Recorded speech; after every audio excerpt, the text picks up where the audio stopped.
روم کا شہنشاہ ہرقل 1,00,000 فوج کی قیادت کرتا ہوا میدان میں اتر چکا تھا۔ بعض مجاہدین نے خطرہ محسوس کرتے ہوئے یہ تجویز پیش کی کہ ہمیں پہلے دربار رسالت صلی اللہ علیہ وآلہ وسلم میں یہ پیغام پہنچا دینا چاہیے کہ مقابلہ شدید ہے اور رومی فوج 1,00,000 کی تعداد میں اسلحہ سے لیس ہو کر میدان میں اتری ہوئی ہے، جبکہ مجاہدین کی تعداد صرف 3,000 ہے۔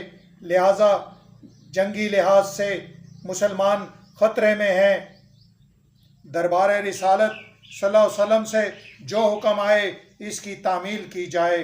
حضرت عبداللہ بن رواح رضی اللہ عنہ نے اس صورتحال کو دیکھ کر شدید جوش و جذبے سے فرمایا کہ میرے ساتھیو، تم گھبرا کیوں رہے ہو؟ جنت تمہاری منتظر ہے۔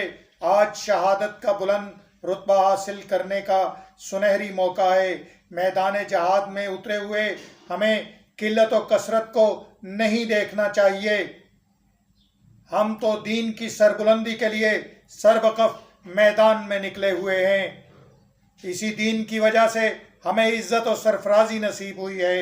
انجام سے بے خبر ہو کر میدان میں کود جاؤ، پھر نتیجہ جو ہوگا تمہارے حق میں بہتر ہوگا۔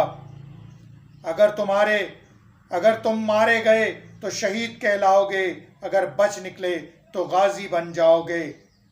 حضرت عبداللہ بن رواح رضی اللہ عنہ کی تقریر سے مجاہدین کے دلوں میں جوش بھر گیا۔ وہ انجام کی پرواہ کیے بغیر سربقف میدان جنگ میں کود پڑے۔ دونوں فوجوں میں گھمسان کرن پڑا۔ امیر لشکر زید بن حارث رضی اللہ عنہ داد شجاعت دیتے ہوئے جام شہادت نوش کر گئے۔ اسلامی لشکر کا جھنڈا حضرت جعفر بن ابی طالب رضی اللہ عنہ نے تھام لیا اور وہ بھی دیوانہ وار لڑتے ہوئے ملک عدم کو سدھار گئے۔ آگے بڑھ کر حضرت عبداللہ بن رواح نے لشکر کی قیادت سنبھالی، آگے بڑھے اور دیوانہ وار دشمن کا مقابلہ کرتے ہوئے جام شہادت نوش کر گئے۔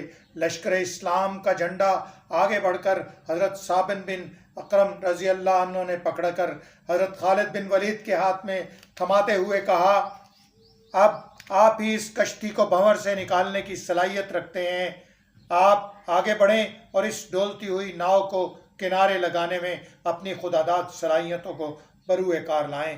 میری نظر میں آپ سے بہتر لشکر کو سنبھالنے کے لیے ہم میں کوئی اور نہیں ہے۔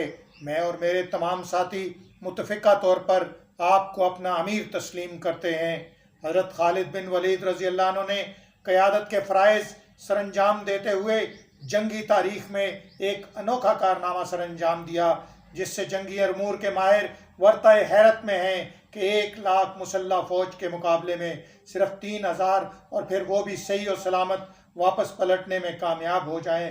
واقعہ یہ ہے کہ ایک حیرت انگیز کارنامہ ہے جس کی بنا پر حضرت خالد بن ولید رضی اللہ عنہ کو دربار رسالت صلی اللہ علیہ وآلہ وسلم سے سیف اللہ کا خطاب عطا کیا گیا۔